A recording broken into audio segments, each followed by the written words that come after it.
Bonjour, je vous représente l'exposition en hommage à Boris Vian, qui est dans l'escalier d'honneur de la mairie du 6e arrondissement, devant le buste de Boris Vian, qui a été réalisé par Madeleine Tesnas du Moncel, et aussi devant l'œuvre peinte de M. Gérard Végan, artiste peintre portraitiste.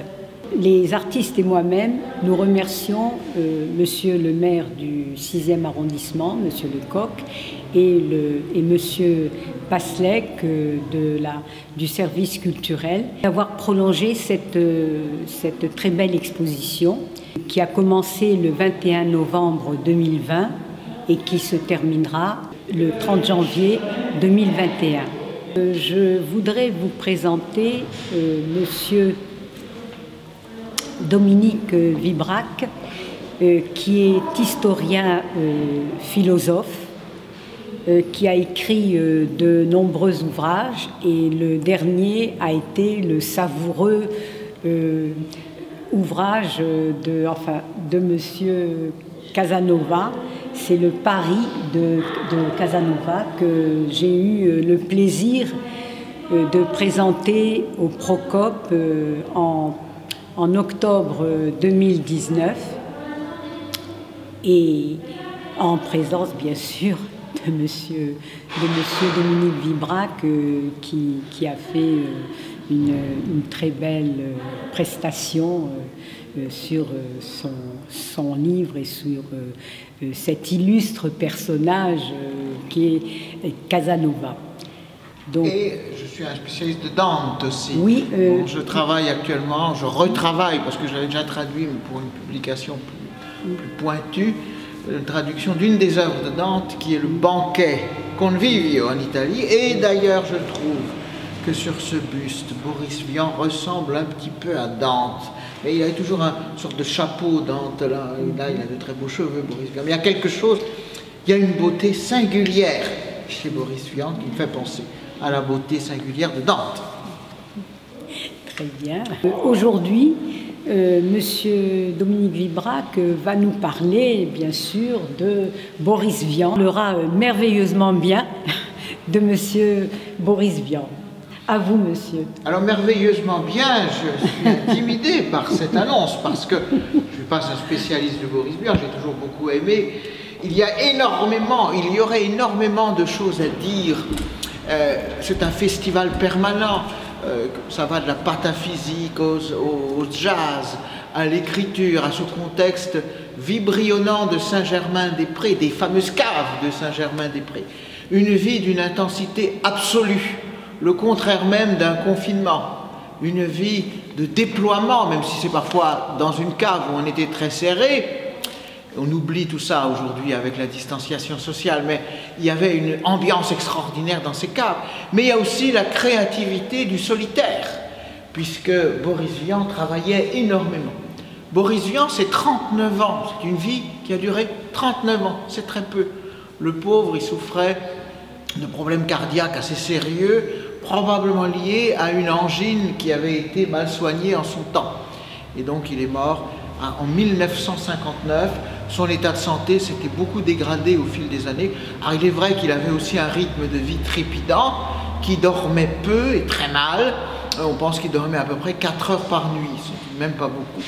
Il s'est véritablement usé. Il savait qu'il ne vivrait pas vieux. Il avait annoncé qu'il n'atteindrait pas l'âge de 40 ans. Et effectivement, il n'a pas eu 40 ans. D'ailleurs, Vian, qui se dit Viane en Italie, est un nom relativement courant en Italie du Nord. Donc ce n'est pas un russe. Alors pourquoi Boris, me direz-vous? Eh bien parce que ses parents, qui étaient mélomanes, ont été fascinés par Boris Godunov de Moussorgsky. Et c'est à cause de cela qu'ils ont donné à leur enfant, né à Ville-d'Avray, donc pas du tout en Russie ni en Italie, en 1920, le doux prénom de Boris. Il est vrai que le personnage de Vian est un personnage très énigmatique. Vous ne pouvez pas le résumer, vous ne pouvez pas le classer. Idéologiquement non plus. Il y a certainement un aspect quelque peu anarchiste, en tout cas très libre chez Boris Vian. À l'époque, ce qui avait marqué les esprits et qui a valu quelques ennuis quand même à Boris Vian, à la fin de la guerre d'Indochine et au début de la guerre d'Algérie, c'est le déserteur. Cette chanson qui avait fait couler beaucoup d'encre à l'époque, et qui était effectivement une mise en cause de la guerre. Le contexte permet aussi de comprendre un homme. 1920, il est né après la Première Guerre mondiale, et on peut dire qu'il vivra des années très dures entre 1940 et 1945, enfin, comme beaucoup de nos compatriotes et d'Européens en général d'ailleurs. Il a connu donc cette guerre mondiale, puis après, il a vu remonter le péril des guerres, les fameuses guerres liées à la décolonisation. Donc, il y a quelque chose de tragique chez Boris Vian. Et la seule manière de sortir du tragique, c'est par le haut. Ce n'est ni par l'aigreur, ni par... C'est par une sorte de frénésie d'exister, on pourrait dire, d'intensité de vie, de créativité, tous azimuts. Il passait sans arrêt, Boris Vian, du coq à l'âne. Pour lui, il n'y a rien de pire, alors je dis ça avec beaucoup de volupté personnelle, il n'y a rien de pire que de s'enfermer dans quelque chose d'étriqué, d'étroit, de limité. On ne met pas Boris Vian dans une case. Ça, c'est peut-être ce qu'il y a de plus sympathique, de plus extraordinaire chez lui. Il était la philosophie existentialiste en acte. Saint-Germain-des-Prés, le monde germano-pratin de l'après-guerre. En philosophie, on connaît Camus, Sartre, Simone de Beauvoir. L'existentialisme, c'est cette idée que l'homme invente en quelque sorte sa vie, n'est pas conditionné par une essence. Alors ça, c'est des termes évidemment très philosophiques, mais se crée en quelque sorte lui-même, en particulier au travers de l'art, mais pas seulement, bien entendu, au travers aussi de l'engagement, de l'ensemble de ses activités. Et on peut dire que Boris Vian a mis toute son énergie, qui était immense malgré sa maladie, pendant 39 ans, à s'inventer dans toutes les directions possibles. J'ai l'impression malheureusement qu'on en est très loin aujourd'hui, on est dans un univers très étriqué, très conditionné, sur des rails. Boris Vian, c'est exactement le contraire. Alors c'est l'occasion, comme disait le philosophe Gilles Deleuze, de respirer un bol d'air pur. L'air pur de la liberté, l'air pur de la créativité, l'air pur de l'intensité, qui sont trois notes caractéristiques de la vie de Boris Vian. Alors il a un visage spécial, il a des yeux comme éclairés de l'intérieur. C'est une intelligence absolument extraordinaire. C'était aussi une intelligence scientifique. Il y avait chez lui toute cette dimension qui est rare chez les artistes, de connaissances scientifiques, techniques. C'était un inventeur. Alors il avait inventé, je l'ai noté là sur un petit papier, différents appareils. Il avait inventé par exemple le piano cocktail. C'est quelque chose de formidable. Instrument destiné à faire des boissons tout en se laissant porter par la musique. Il y avait effectivement des spectacles où il jouait par exemple du peignophone. Alors c'est un instrument fantaisiste composé d'un peigne et de papier à cigarette. Alors comme je m'appelle Vibrac, on m'a dit, mais je n'ai pas pu vérifier si c'est vrai ou pas, qu'il aurait inventé aussi le vibraschlaps. C'est-à-dire une forme d'instrument de musique tout à fait particulière.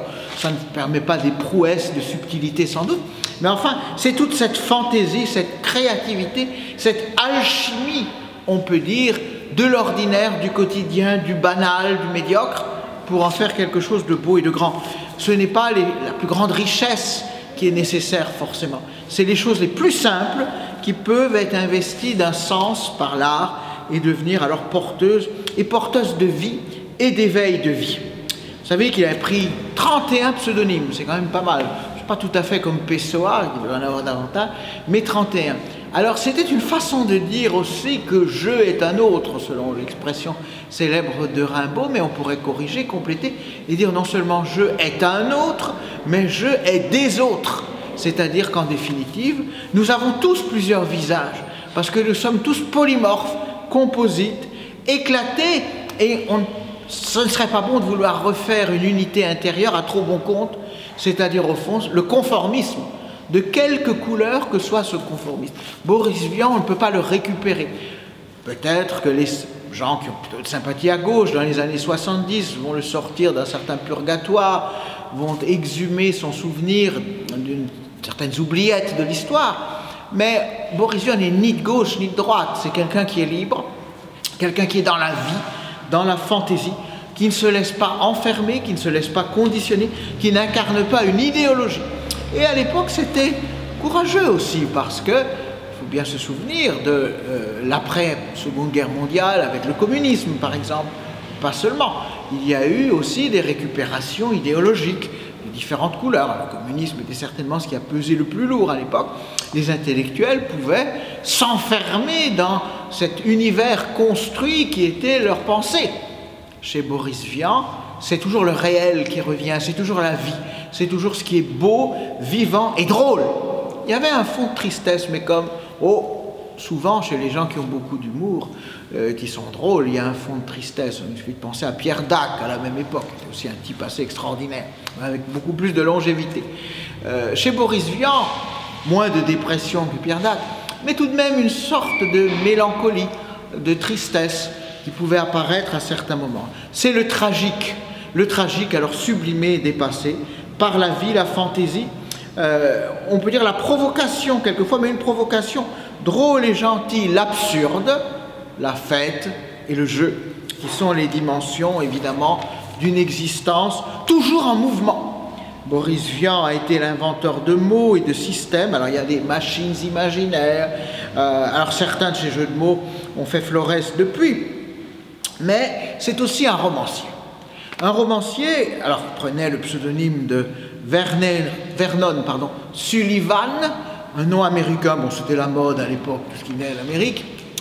Et il avait de l'humour, Boris Vian qui a connu des périodes très difficiles dans sa vie au plan financier, des galères, et en plus le fisc lui est tombé dessus. Il a eu aussi des ennuis avec une sorte de ligue de vertu qui était défendue à l'époque par Daniel Parker, avec une sorte de puritanisme qui existait encore et qui s'en est pris à lui. Mais il a dit un jour, et ben voilà, Vernon Sullivan m'a rapporté beaucoup d'argent. Évidemment, Vernon Sullivan étant son pseudonyme, c'était son talent. Les romans qu'il a écrits ont été surtout découverts. Alors, L'écume des jours, il y a une magnifique adaptation cinématographique de L'écume des jours avec Michael Gondry, enfin de Michael Gondry avec Romain Duris, il y a quelques années maintenant, qui retrace bien toute cette ambiance. Alors, on y voit notamment le personnage de Jean-Paul Sartre, on a changé un peu son nom, Jean-Sol Pastre et d'autres. Et alors c'est un roman très drôle, très vivant, c'est un morceau d'anthologie on pourrait dire. C'est aussi un aperçu de l'époque, tout ce qu'il pouvait y avoir de promesses dans cette époque. Une époque où on sortait d'une certaine pauvreté, hein. On parle souvent des 30 glorieuses avec Jean Fourastier, ce n'est pas tout à fait exact. En réalité, bien sûr, après la guerre, on a commencé à se redresser, mais ça a mis un certain temps. Et l'époque de Boris Vian, une époque où c'était difficile parfois de se loger, parfois même de manger. Ce n'était pas une époque si facile que ça. Mais c'était une époque, c'est d'ailleurs pour ça qu'on se retrouvait beaucoup dans les cafés, ça permettait de ne pas payer de chauffage. Puisqu'évidemment, on s'asseyait le matin, on prenait un café pour presque rien, on pouvait rencontrer beaucoup de monde. Eh bien, c'était une période aussi d'échanges, de rencontres, où tout redevenait possible après une guerre. Je pense que ce que je dis doit aussi être situé dans le temps. On traverse une crise sanitaire qui, malheureusement, n'est pas encore finie, peut se prolonger encore un peu, en tout cas. Et c'est peut-être la promesse aussi d'un grand réveil, d'une grande aurore. Je crois qu'on peut dire de Boris Vian et de sa génération et de ceux qui l'ont aimé, apprécié. Prenez par exemple Juliette Gréco, mais aussi Henri Salvador, qui il était très lié, ou alors un peu plus âgé, un style un peu différent, avec ses grosses lunettes, qui était Raymond Queneau, un écrivain très original. Eh bien, on peut dire que c'est une renaissance, l'après-guerre. Et donc la renaissance, ça va un peu dans toutes les directions, parce que tous les possibles recommencent à devenir, à se présenter à nous, et on peut imaginer des vies dans toutes les directions, pas seulement une vie linéaire. Donc ce qui rend inclassable Boris Vian, étonnant, parfois dérangeant, mais en même temps tellement fascinant, c'est précisément ce qu'il est tout à fait pluridimensionnel. Il y a eu un livre célèbre en philosophie qui disait « L'homme unidimensionnel ». Boris Vian, c'est l'homme pluridimensionnel. Pas seulement à cause de tous ses talents dans des domaines très variés, que ce soit musique, littérature, mathématiques, technologie pour l'époque. Alors évidemment, ces technologies se développaient très très rapidement et puis surtout laissaient présager des développements encore plus rapides par la suite. Donc c'était quelqu'un qui avait des dons extraordinaires, variés un peu dans tous les domaines. Il passait de la trompette à la plume avec une facilité totalement déconcertante. C'est un peu oublié cette période, je le remarque quand je me promène dans le quartier germano-pratin, bon, qui porte encore un peu l'empreinte de ce que ça a été, mais beaucoup moins. Il y a eu à un moment donné les touristes américains. On a l'impression qu'on est face à quelque chose qui est maintenant de l'ordre du passé. Mais il faut se souvenir tout de même de ce cœur vivant de Paris qui a été un espace de création, on peut dire, tous azimuts, et aussi toujours ralliant, on peut dire, l'héritage le plus classique avec la modernité la plus décoiffante.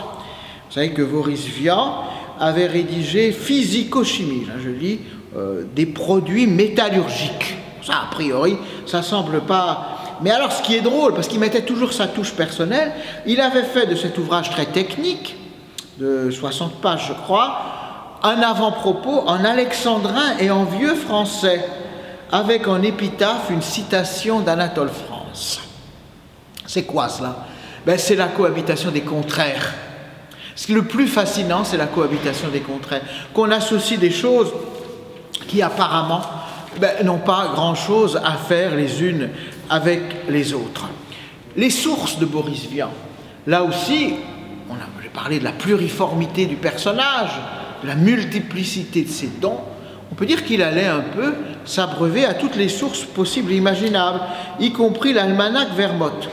Il avait épousé en 1941, je crois, Michel, qui sera sa première épouse. Et elle avait un talent pour fabriquer jeux de mots, contrepétries, calembours, etc. Elle puisait ça, notamment dans cet almanach Vermote. Et puis elle va rédiger un conte de fées à l'usage des moyennes personnes. Alors ça, je le trouve absolument génial. Conte de fées à l'usage des moyennes personnes. À la limite qu'on dise des grandes personnes, pour dire que c'est pas seulement pour les enfants, mais des moyennes personnes, c'est là tout cet esprit, tout ce qui est absurde, mais qui a beaucoup de sens précisément parce que c'est absurde. Bon. Alors, quelquefois, il y a des notes un peu aigriardes aussi de Boris Vian, alors ça lui sera quelquefois reproché, il aura des ennuis, je vous l'ai dit, avec une ligue de vertu en particulier. Alors, déjà jeune, il avait fondé un petit groupe, une association, alors il y avait comme devise, les membres femelles, c'est très amusant tout ça, ne devront pas toucher le zizi. C'était ça un peu la devise de cette association.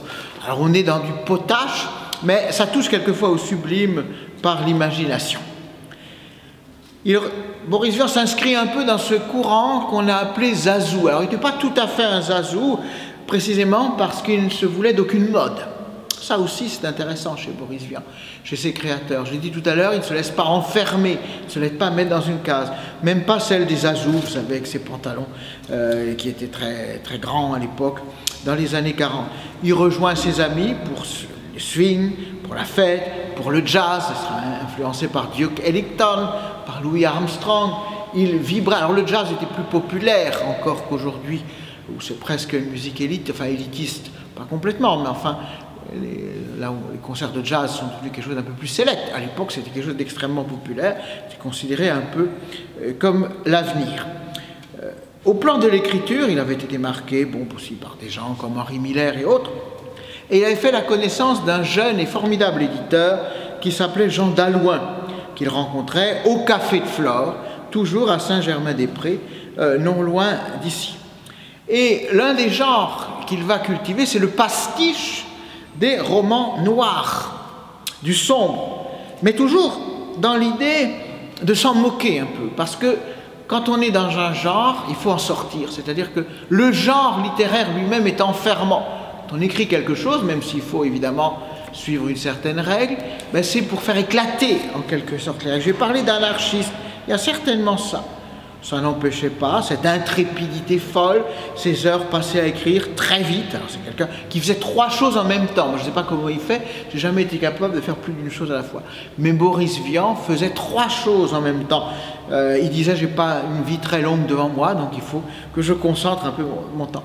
Et il avait tout de même encore l'opportunité, il prenait le temps de se consacrer à sa famille, à son fils Patrick, alors qu'il l'emmenait dans ses fêtes, ou moins les fêtes où il pouvait l'emmener. Il va être ensuite un peu par sa fille Carole également, qui viendra plus tard en 1948, et qui va lui apporter un peu de fraîcheur. On sait que ça l'équilibrait finalement entre cet aspect vibrillonnant, les caves enfumées, et puis la douceur du foyer avec un enfant en bas âge. Boris Vian a été très connu de son vivant, mais peut-être mal connu. On l'a vu comme un provocateur, on l'a vu comme un excentrique, on l'a vu comme quelqu'un qui ne respectait pas beaucoup la moralité publique, comme quelqu'un qui n'était peut-être pas toujours très précis avec le fisc non plus, comme quelqu'un qui avait été très pauvre et qui tout à coup est devenu très riche. Alors c'est aussi un contexte, c'est un peu un rêve américain, il faut bien dire. La libération doit quand même beaucoup aux Américains, et dans la fin des années 40, le modèle, c'est un peu ce qui peut se passer en Amérique. Vous savez que son couple a fini par battre de l'aile, bon, et c'est là que Boris va, lors d'un cocktail avec Gaston Gallimard, qui est une autorité évidemment dans le monde de l'édition, rencontrer une jeune femme dont il disait qu'elle avait la figure en triangle, Ursula Kubler. C'est une danseuse suisse qui a participé notamment au ballet de Roland Petit, et qui est une femme au caractère très indépendant, ce qui d'une certaine façon était nécessaire pour un Boris Vian qui était lui-même très indépendant. Alors c'était quand même plus ou moins le beau monde, elle vivait chez un ami de son père, un diplomate américain, donc il y aura tous ces échanges entre ces différents milieux.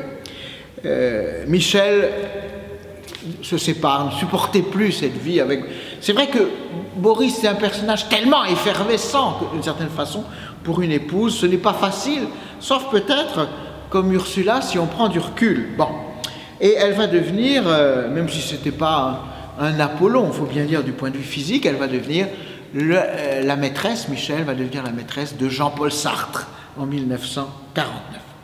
Alors c'est des vies, quand on revoit la vie, à pas que Boris Vian, on peut prendre une quantité d'auteurs, c'est un peu vrai, d'auteurs plus anciens du 19e comme Zola ou Chateaubriand, quand on voit leur vie, au fond il y a quand même eu beaucoup d'années difficiles. Alors moi ça me console quand même. Vous voyez, en cette période maintenant affreuse où on perd beaucoup de temps, on ne peut pas faire ce qu'on veut, etc.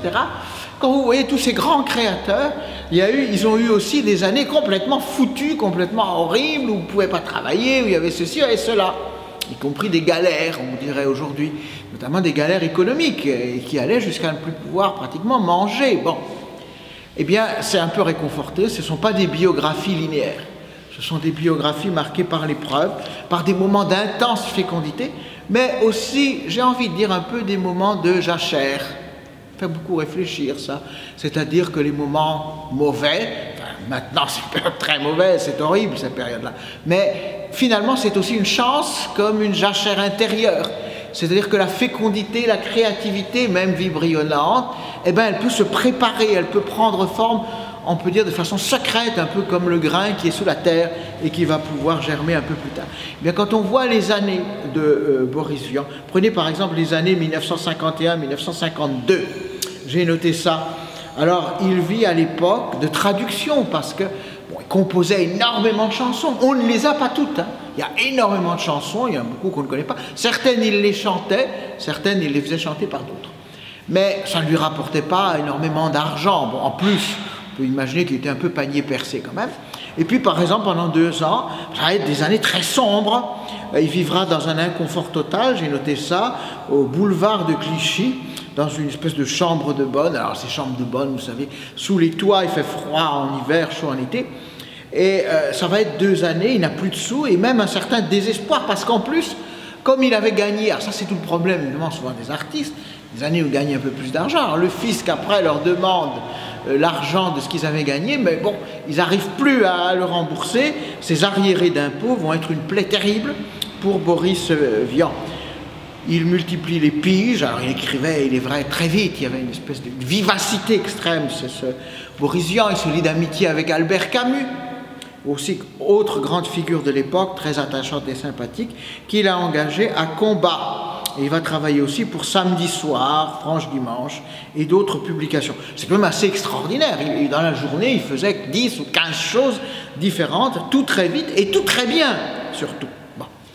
Ce qui va un peu l'aider, c'est que, alors qu'il est au fond de son trou, selon l'expression qu'il employait volontiers, c'est son ami Raymond Queneau, qui va être un peu son mentor à certains égards, qui était un licencié en philosophie, un homme qui s'est lancé déjà dans les années 20. Dans les années 20, il y avait aussi tous ces mouvements un petit peu d'absurdie, on pourrait dire, d'un art nouveau, un peu provocateur, très créatif, très fantaisiste, très anarchiste. Alors on connaît le mouvement Dada, les surréalistes.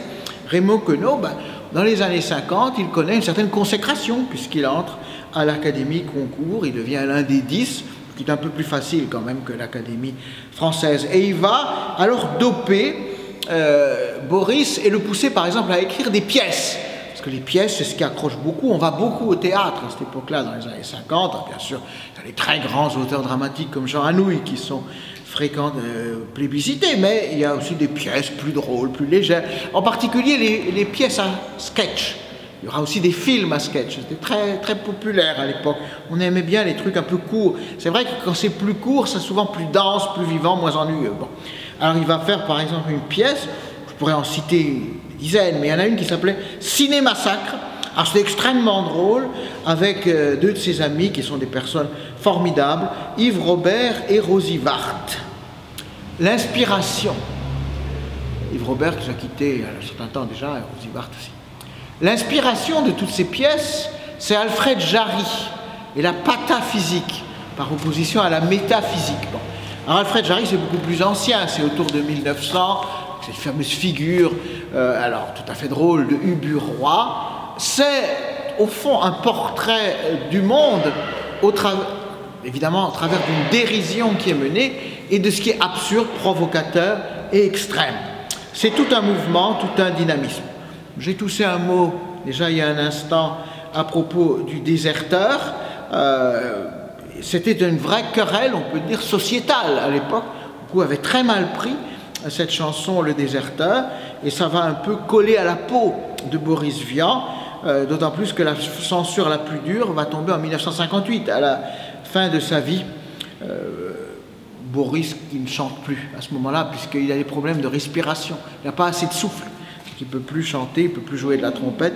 C'est Mouloudji, on se souvient, et Serge Reggiani qui chantaient alors cette fameuse chanson. Les rapports de Boris Vian avec Sartre. J'ai dit tout à l'heure que cet homme, au fond, dans sa vie, incarnait l'existentialisme. Pas de façon cérébrale, pas comme une théorie systématique, mais cette existence qui est une création de soi, en définitive, où il ne s'agit pas simplement d'être conforme à ce que les autres ont fait de nous, mais de ce qu'on peut faire, c'est-à-dire de transformer ce que les autres ont fait de nous. C'est une grande intuition de Sartre. C'est l'époque où on disait l'existentialisme est un humanisme, etc. Ça n'empêchera pas Boris Vian d'être souvent en désaccord avec Sartre, pas seulement parce qu'il a pris comme Sartre avait pris comme maîtresse l'ancienne femme de Vian, mais surtout parce qu'il y a chez Sartre quelque chose justement de trop intellectuel, abstrait si on veut, qui ne correspondait pas à cette fantaisie, cette explosion de vie qui caractérisait au contraire Boris Vian. En 1951, il va découvrir un autre genre, comme si ça ne suffisait pas tout ce qu'il faisait déjà, qui est la science-fiction, et qui va prodigieusement le façonner. Alors il écrira des choses, il fera des cercles de science-fiction avec André Breton, Léo Mallet et quelques autres. 1954, il a 34 ans, c'est un monsieur déjà un peu fatigué, mais qui continue à avoir cette vie très intense, et il épouse civilement Ursula Kubler, avec laquelle il vit depuis 5 ans. Il ne voulait pas au départ, évidemment, faire un nouveau mariage, même civil, il avait divorcé évidemment de Michel, mais finalement il se dit, bon, c'est que c'est plus sûr pour elle et pour ma famille. Et ça va leur permettre, plus facilement certainement, de trouver un appartement dans un endroit de rêve, un lieu merveilleux de Paris, à Montmartre, au pied, disons, de la butte, cité Véron, qui est un endroit magnifique, merveilleux, donc au pied de la butte Montmartre, et il a comme voisin un de ses grands amis, le dialoguiste, scénariste, poète, Jacques Prévert.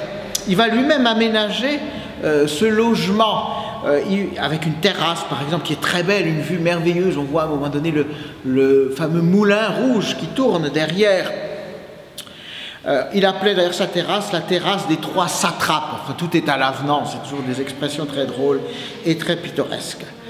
Alors il continue à travailler, il s'épuise, je vais aller un peu vite, et puis il y a régulièrement quand même, il y a quelque chose d'un peu cyclotimique chez lui certainement, il y a des périodes de grande créativité, de grand enthousiasme, et puis après il y a des périodes qui le sont un peu moins.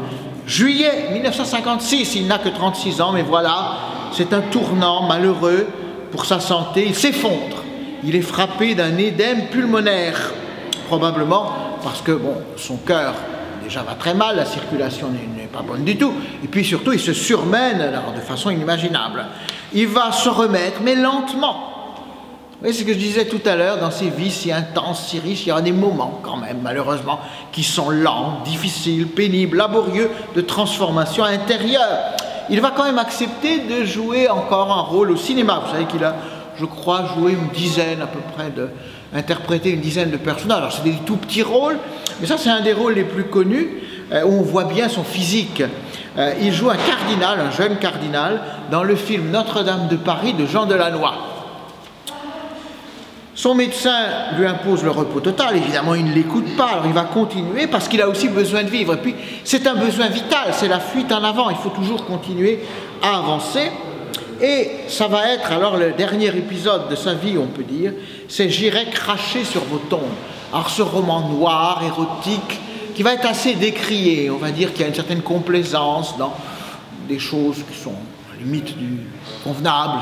Ça lui vaudra beaucoup de critiques, hein, il faut le savoir à l'époque, d'autant plus qu'il va y avoir un film inspiré de son roman, projeté au cinéma, Le Marbeuf. Alors il n'est pas content de ce film, il dit ben, c'est pas à la hauteur de ce que j'ai voulu écrire, et puis en plus, bon, certaines choses on peut les mettre par écrit, dès lors qu'on les filme, c'est tout à fait différent. Finalement, il décide quand même d'aller voir l'avant-première de ce film, où il retrouve d'ailleurs Michel. C'est intéressant, Michel, donc cette épouse qu'il avait aimée, la première qu'il avait aimée. Il vient à la projection et à un moment donné on dit, alors ces phrases qui sont vraiment fausses, d'après le roman de Vernon Sullivan, traduit de l'américain par Boris Vian. C'est-à-dire que celui qui a présenté le film ne savait pas que Vernon Sullivan était Boris Vian, que c'était son pseudonyme. Alors ça l'agace. Un peu la mesure est comble, il se dit, mais enfin tout de même, il se lève, il veut se lever plutôt.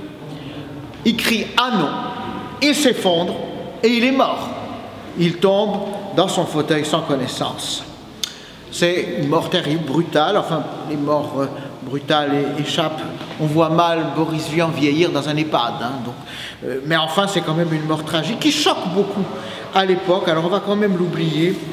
Et il y aura une période où Boris Vian n'en parlera plus de l'air dans les années 60, puis après on reviendra. Alors on retrouvera surtout, c'est vrai qu'il y a aussi des nouvelles, une soixantaine de nouvelles, alors certaines un peu lestes, hein, il faut bien dire, d'autres presque enfantines, avec beaucoup de charme, d'innocence, de candeur également. Et on redécouvrira, alors au début des années 70, on l'enseignait même dans les collèges, c'est même devenu un peu la mode de l'enseigner, ce qui ne lui aurait certainement pas plu, l'écume des jours. Alors maintenant qu'on a fait ce parcours, évidemment trop court, parce que ça ne donne qu'une faible et pâle idée de toutes les rencontres, de toutes les aventures, tout est rencontres et aventures. À cette époque, pour un Boris Vian, vivre, ben, ce n'est pas survivre. On doit s'en souvenir à notre époque de grisaille, de pandémie, de confinement, etc. Vivre n'est pas survivre. Boris Vian n'a pas survécu. Il n'a pas survécu longtemps d'ailleurs, 39 ans, mais il a vécu intensément. C'est-à-dire qu'il a créé, il a aimé, il a rencontré, il a échangé. Et c'est ce qui peut nous redire aujourd'hui, c'est que ce qui fait toute la qualité, le sens de notre vie, c'est aussi cette multiplicité foisonnante de tout ce qui est une richesse du plaisir de vivre. Merci. Merci beaucoup, Monsieur Dominique Dubrac, qui, je le rappelle, est historien de la philosophie et enseignant à la Sorbonne. Je vous remercie vivement de nous avoir fait partager cette rencontre merveilleuse avec Boris Vian. Mais c'est moi qui vous remercie beaucoup, c'est quelqu'un qui, alors en même temps, ne cesse de nous enchanter, parce qu'on découvre toujours quelque chose de nouveau avec Boris Vian. Voilà. Merci, monsieur. Et bravo pour l'exposition. Voilà.